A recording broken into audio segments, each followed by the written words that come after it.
when Bruce decided on his theme for this year, he wanted peace and conflict resolution and polio, but peace and conflict resolution is the main theme. So we came up with a roster of speakers that we, thought would be good. One at the top of the list, I thought anyway, was Dr. Susan Hartley. She is a peace activist, longtime peace activist. She's a Rotary Peace Fellow. She's a clinical psychologist.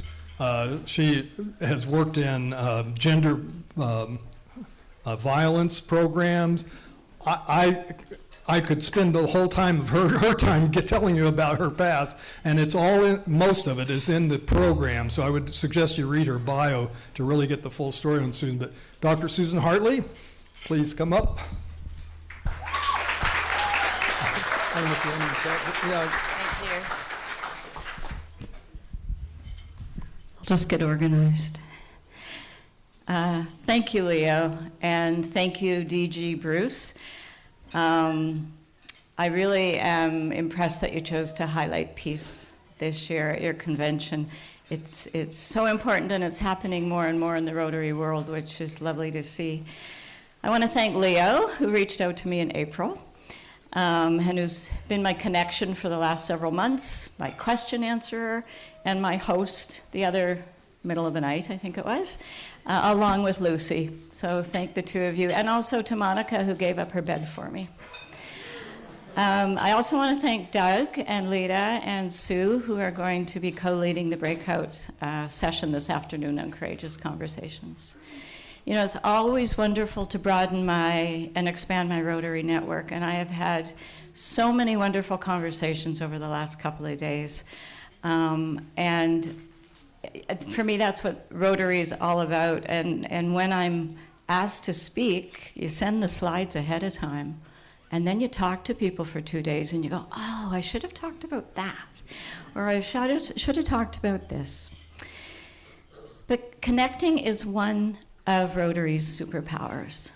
And as a Rotary Peace Fellow, sponsored by my district, 7815, I continue to be grateful to all of you, to all Rotarians, for my education. The fellowship has connected me with Rotarians and Rotary Peace Fellows and other people working in peace around the world. So thank you, all of you. And there's a lot of lovely highlighting of the Rotary Peace Foundation here. And through your money, you support the Rotary Peace Centers. Something I could talk about for hours, but I'm not going to. So if you want to know more about the Rotary Peace Centers, Lita did a great introduction, a great discussion about peace earlier. Please pull me aside at dinner or something. Slide 2, please, Steve.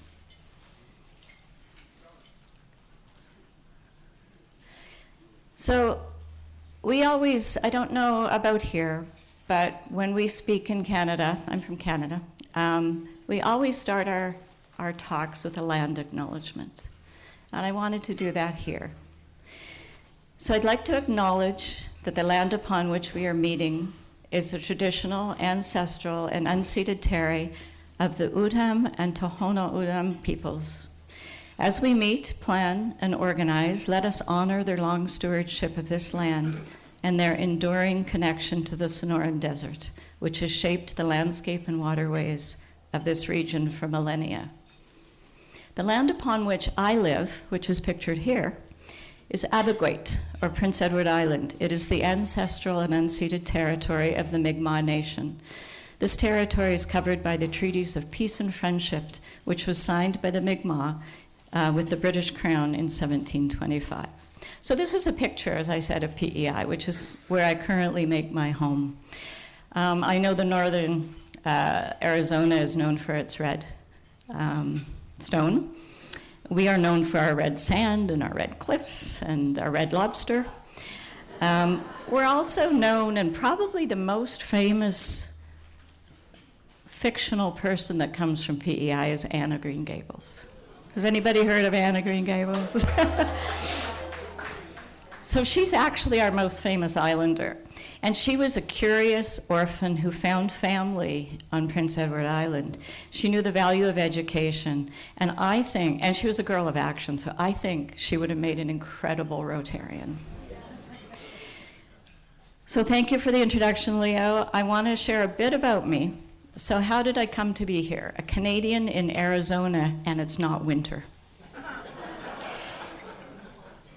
So I grew up on the west coast of British Columbia, and I've had the joy here to meet two people who grew up in the same community I did at the same time, John and Anne.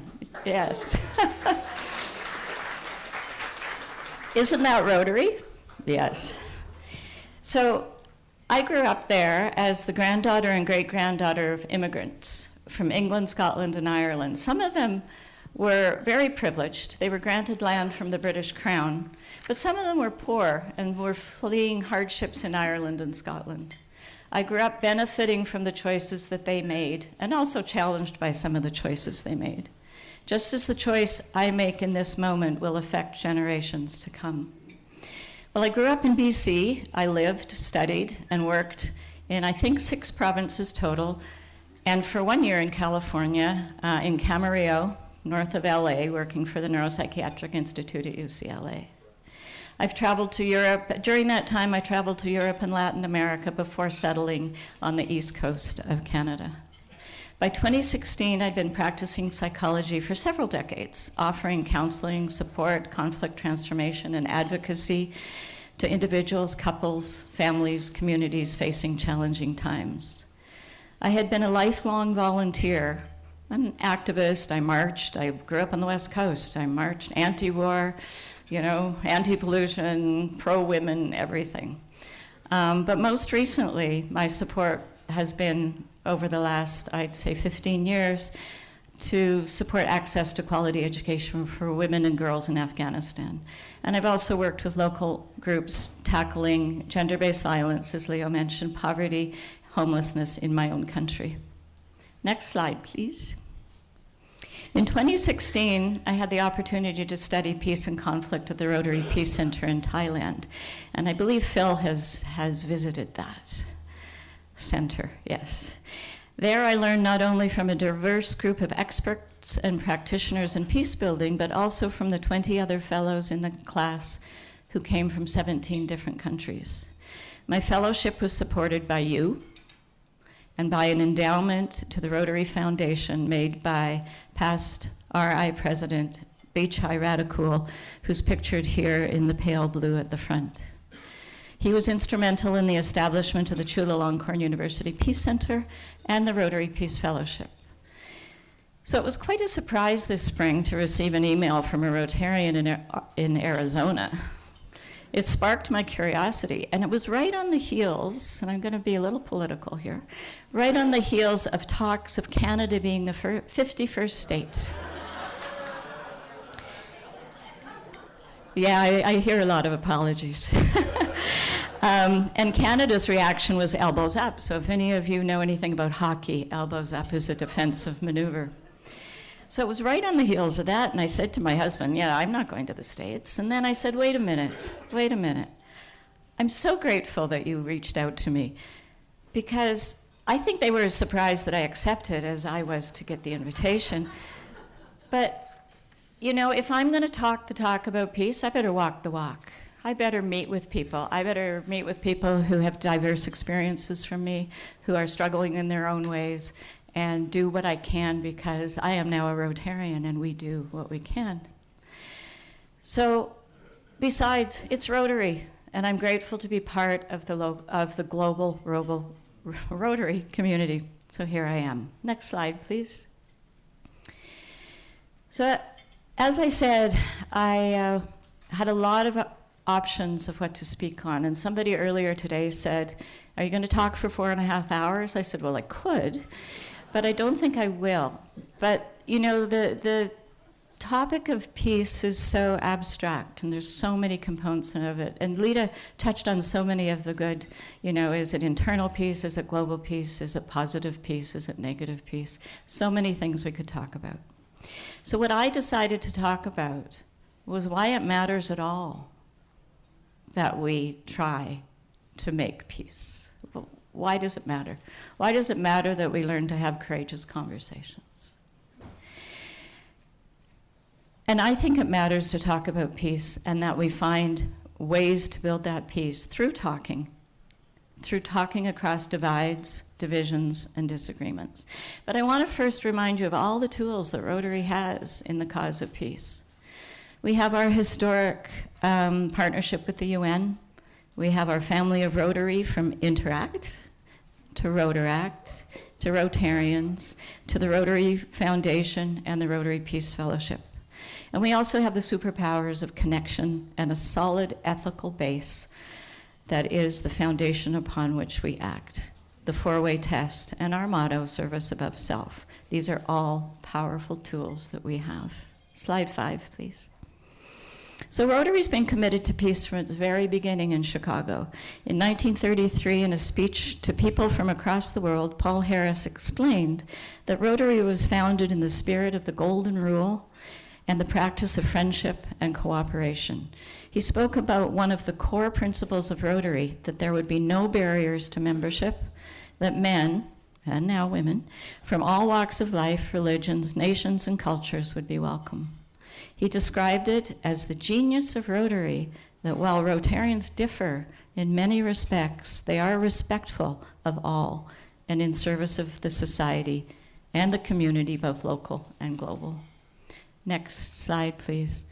The commitment to peace is clear on the Rotary International website.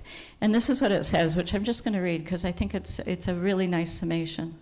As a humanitarian organization, peace is a cornerstone of our mission. We believe when people work to create peace in their communities, that change can have a global effect. By carrying out service projects and supporting peace fellowships and scholarships, Rotarians take action to address the underlying causes of conflict, including poverty, discrimination, ethnic tension, lack of access to education, and unequal distribution of resources. Rotary creates environments where peace can happen. And it's clear to me, having been here for the last couple of days, that your district definitely exemplifies this claim. And this conference is a place not only where peace is happening, but where peace and identifying peace is forefront on this agenda. Next slide, please.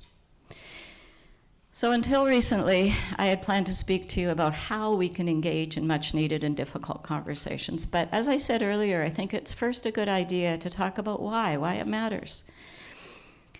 You know, why it matters that we're talking about peace, why it matters that DJ Bruce chose peace as a focus of this conference, why it mattered to me to publish a book on peace building, and why it matters for all of us to embrace our commitment, Rotary's commitment to peace. Paul Harris spoke about Rotary being a way of life. If we consider how he described the genius of Rotary, I'd like to paraphrase and say for Rotarians, peace building is a way of life. Look, I know Rotarians are people of action, so don't worry, we will get to the how after we consider the why. I'll speak a bit more about how we can be everyday peace builders, and Sue and Doug and Lita and I will take you through a session that follows. Now, it might seem obvious about why it matters. You probably are thinking, well, yeah, of course. After all we're hearing so much conflict and aggression almost constantly. Why it matters over the long term, when things are calm, when things are good, when our families are doing all right, is important to consider as well. Next slide, please. So I want to explain sort of where I come from when I think why it matters that I do what I do. I want to introduce you to two related concepts that help me understand. One of them is the 200-year presence, and the other is the Indigenous 7 generations principle. Next slide, please. So when I was studying at the Rotary Peace Center in Chulalongkorn University, I was introduced to the history of peace building, and in particular to a woman who is considered to be the matriarch of peace studies. On a side note, the next year, I got to go back and teach this, so that was very exciting. Elise was a Quaker and a social worker, and among her important contributions to the peace building field, she introduced the concept of a 200-year present. She said, "A favorite concept of mine is the 200-year present, a way of thinking about change. The 200-year present began 100 years ago, with the year of birth of the people who reached their 100th birthday today." How many people know people that are close to 100, if not more? Yeah. Okay. The other boundary of the 200-year present, 100 years from now, is the 100th birthday of babies born today. I'm sure some of you have pretty newborn babies in your lives. If you take that span, you and I have contact with a lot of people from different parts of that span. Elise reminds us that we've been shaped by those who come before us, and we will shape those who come after. By seeing ourselves as part of the larger story, we can get clear about what matters. Change takes choice, resources, stamina, commitment, and community. And the small intentional steps we take today are consistent choices to build the legacy that we want to leave behind. Next slide, please. Has anyone else heard about the 7 generations? Okay, great. The 7 generations principle is central to the indigenous ways of knowing throughout the world. Those raised with this principle experience it as a teaching that guides the decisions made at home, at work, in the community. The 7 generations principle puts the responsibility on decision makers now to consider the options and the impacts of their decisions outside of just the current context. Each person is to consider the decision they're seeking to make in addition to considering what the 7 generations before them would have done and how this decision will affect the 7 generations after them. It provides a framework that can be used as a tool to think through both the visible and potential unseen complexities or consequences of an issue. Next slide, please. So both of these frameworks invite us to imagine the span of time from the oldest person that might have held us as a child to the youngest child we may hold in our lifetime. So if you were able to meet your great-grandparents, how many met their great-grandparents? Okay. And you're able to meet your great-grandchild one day, that's 7 generations right there. It doesn't feel so distant when you realize you could see 7 generations in your lifetime. The actions we take today will impact 7 generations to come. The healing, the change-making, the growth, and the protection of our land and resources will all shape their world. Elise Boulding asserted that this perspective encourages a long-term commitment to all of life in which we acknowledge that the past is still with us and that all aspects of the present moment will determine the future. So this is why our conversations today and our commitment to peace today in this present matter, and perhaps why our actions need to be courageous, focused, and transformative. We are affected by the decisions of our ancestors, and we can today act for a better future for our descendants. Next slide, please. So in 1932, how many know the history of where the 4-way test came from? Oh, that's wonderful. Thank you.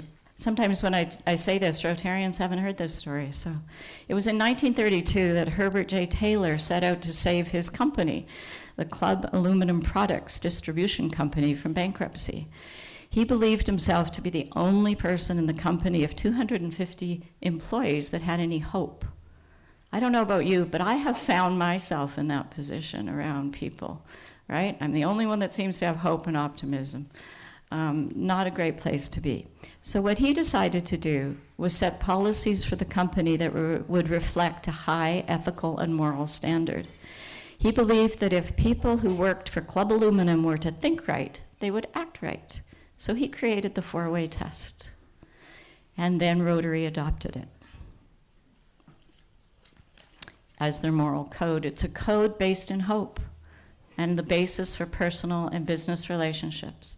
It can be applied, as we all know, to almost any aspect of life and perhaps all aspects of life. And it's our guide for evaluating our actions and how they might impact our community and world, bring hope and relationships based in peace, but not only now, but into the future. Next slide. So my challenge is, what if we also added, considering our responsibility to future generations, will this contribute to strong, healthy relationships for generations to come? Are we collectively making decisions and taking actions that benefit and support all ages, and that consider the rights of future generations to well-being and a livable planet. We have a lot of those younger generation here when we think about this. So the choices we make now will affect the next 100 years, the next 7 generations. We Rotarians know that, and we have the 4-way test to guide us. So I'm inviting you to consider why that matters and engage with curiosity, compassion, and courage. Because Rotary exists because it really does matter to do good in the world. Next slide, please. I said I was going to leave the how to later, but I have a hard time talking about building peace without offering actions. So Rotary's strength, this is a repeat of the slide before, because I just want to remind you that Rotary's strength lies not only in the commitment to peace from the beginning, but the breadth and diversity of the membership and the tools Rotary has to support that membership, including, as I've talked about, the 4-way test, but also in our commitment to convene, connect, collaborate, and the principle of service above self. If we are to build peace as Paul Harris imagined we must use these strengths together with a foundation of not only friendliness, tolerance, and usefulness, as he said, but also curiosity, compassion, and courage. How am I doing for time? Good. Next slide.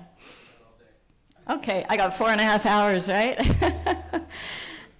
So my journey as a Rotary Peace Fellow has been one of connection, community, and building hope. And over the years, I've continued my learning in coordinated peace projects, currently working with Rotarians in the design and implementation of a youth leadership program in Bolivia, Chile, and Peru, and supported the work of others working towards peace. This past year, it took the shape of a book, which some of you have seen out in the House of Friendship, and some of you have bought, thank you, dedicated to bringing the voices of peace builders to more people around the world. In March 2024, I launched this peace project, the creation of this anthology. And I did it because news, just like all of us, news and pictures of conflict were flying across my news feed, my social media feed, emails from friends and family, and it was happening on a daily basis, and I wondered, why are we not hearing about all that peace work that I know is going on in the world? And I wondered how I could contribute to amplifying those voices of peace and hope. So I reached out to my community, including the Rotary community, a community of peace builders across the world, and I asked them these questions. What needs to happen for humanity to find a way to peace for our world, our communities, and our societies? What actions can we take now to move this forward?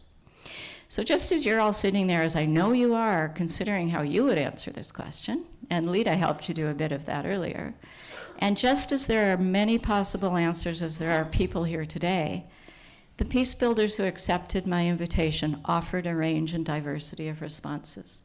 And I have to say, many of them said to me, I'm not a peace builder. I said, oh yeah, you are. You're an educator, or you're a journalist, or you're working in human rights law. You are peace builders. Their reflections on this question became the book. 105 reflections from 103 people from more than 50 nations. Global Voices for Peace was published in April. I got to sort of do a big launch at the Calgary Rotary International Convention, and it's been distributed to people throughout the world. As I said, my goal for Global Voices for Peace was to connect, convene, collaborate in one volume to introduce people throughout the world working in peace to both each other and to the world at large. It's an advocacy project, it's an educational initiative, it's an exercise in connection, and it's a fundraiser. The funds raised are going to the Rotary Peace Fellow Alumni Association and the Right to Learn Afghanistan. But mostly it's a collective call to action by diverse voices and a sort of handbook on the how we can all find a way to be an everyday peace builder. More than half of the contributors to this anthology have a relationship to Rotary, including past RI President Stephanie Urchik, Rotarians, Rotary Peace Fellows, and faculty from the various Rotary Peace Centers.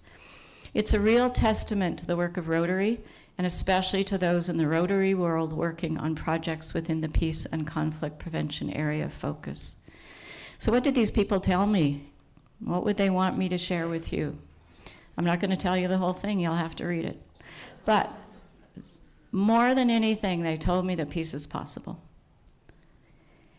And the other thing was there were a number of different threads that ran through the book, no matter what they were talking about. Some of them were talking about internal peace, and like, again, Lita led people through, if we don't have internal peace, how do we build peace in the world?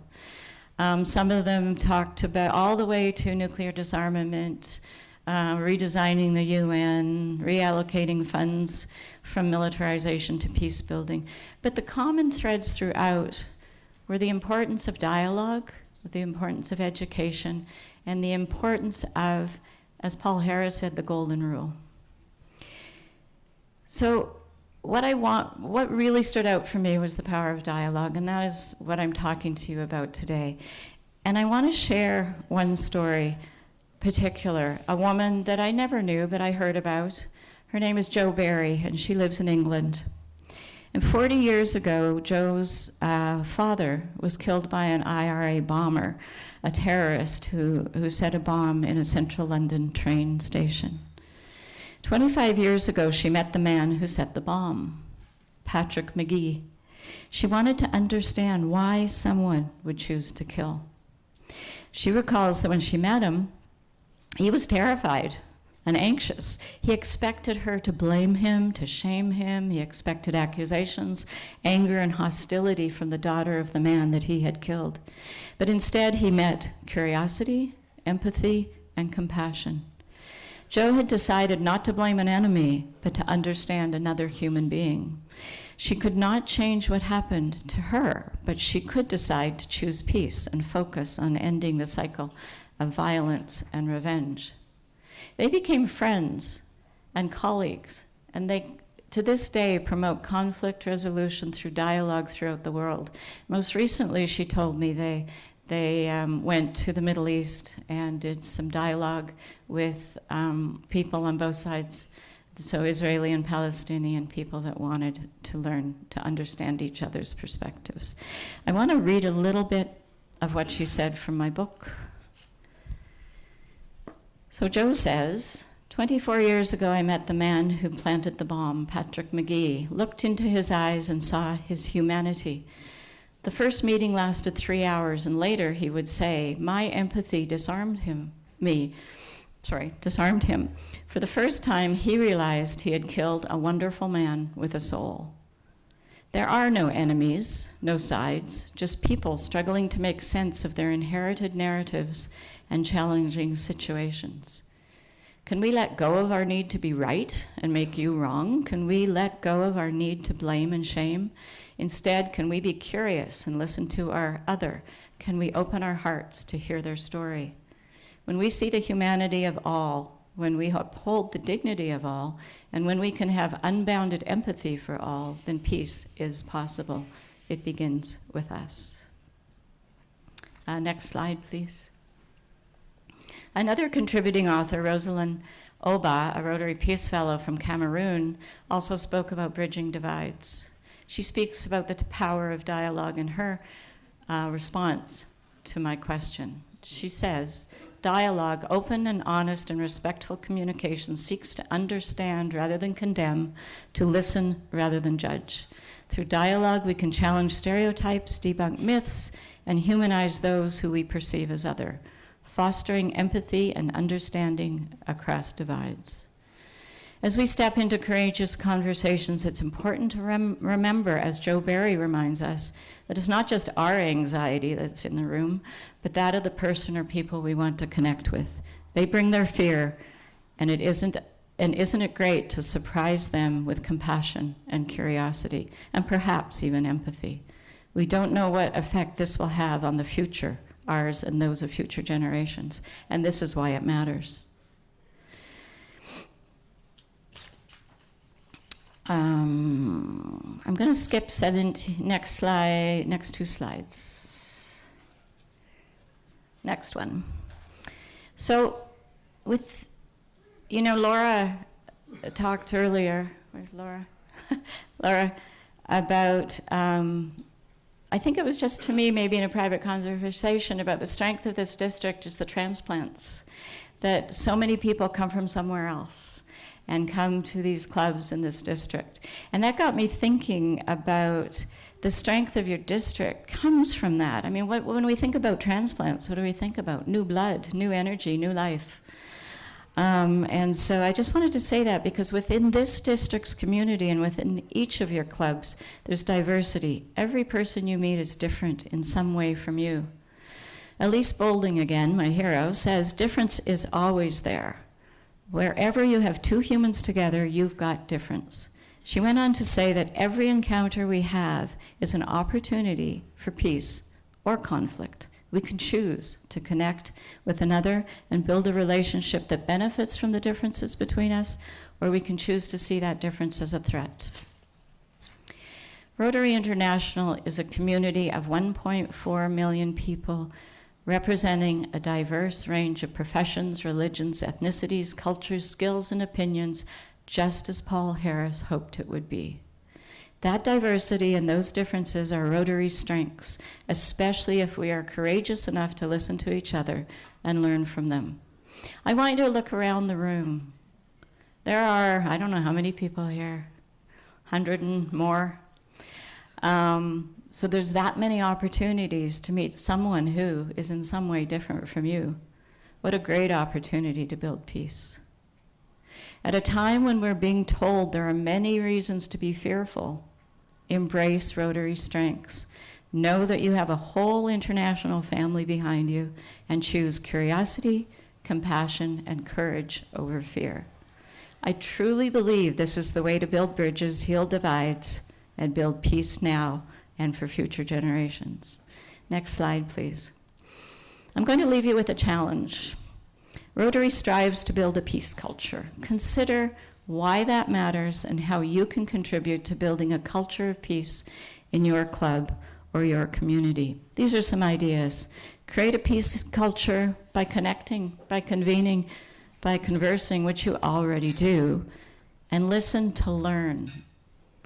Somebody in my book wrote about story listening as opposed to storytelling, which I think is really a really interesting take on it, and listen with curiosity. The second thing is invite another Rotary member to have a conversation to discover your differences and build bridges and understanding. And the third, this goes back to those questions from the 7 generations and the 200-year present. Consider strengthening the impact of your projects by asking those questions. Will this contribute to strong, healthy relationships for generations to come? Are we collectively making decisions and taking actions that benefit and support all ages and that consider the rights of future generations to well-being and a livable planet? Next slide. I have found a new hero. I don't read the comics. I don't follow all that. But I discovered Wonder Woman. She is one of the most pure-hearted superheroes out there, considered a symbol of hope, love, and peace. And she says, which will hold greater rule over you, your fear or your curiosity? Thank you so much. I love talking about peace. If I can do more of that with your clubs, please invite me to do so.